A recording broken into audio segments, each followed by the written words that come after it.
我们听这个声音，变速箱已经废掉了，没有几千块钱是解决不了的。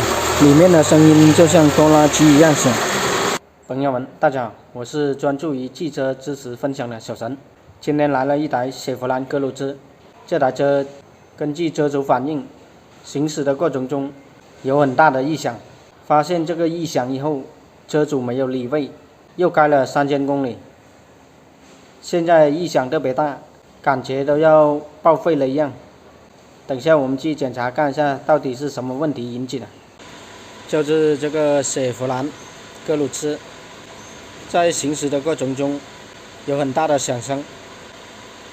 等下我们升起来看一下哪里有异响。汽车已经升起来了，我们来看一下变速箱这一边，到处都是漏油，应该是上面这个位置漏下来的，以前打过胶没有处理好。等下我们启动发动机行驶看一下哪里有异响。现在我们可以听到有很大的异响，这个异响是从这个变速箱里面传出来的，应该是里面的轴承或者齿轮磨损了。变速箱里面异响太大了，感觉就像散架一样。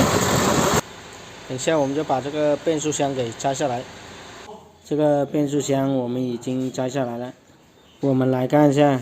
等下我们就把变速箱给打散出来，看一下里面到底是什么问题。变速箱我们已经拆散出来了。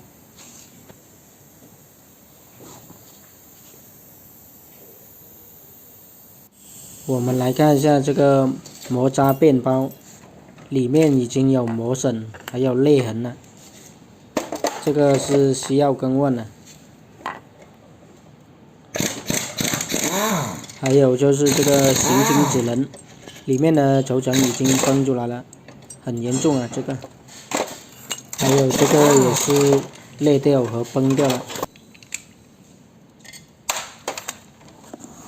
再看一下这个滤网，里面已经有很多的底片在里面，也要更换一个。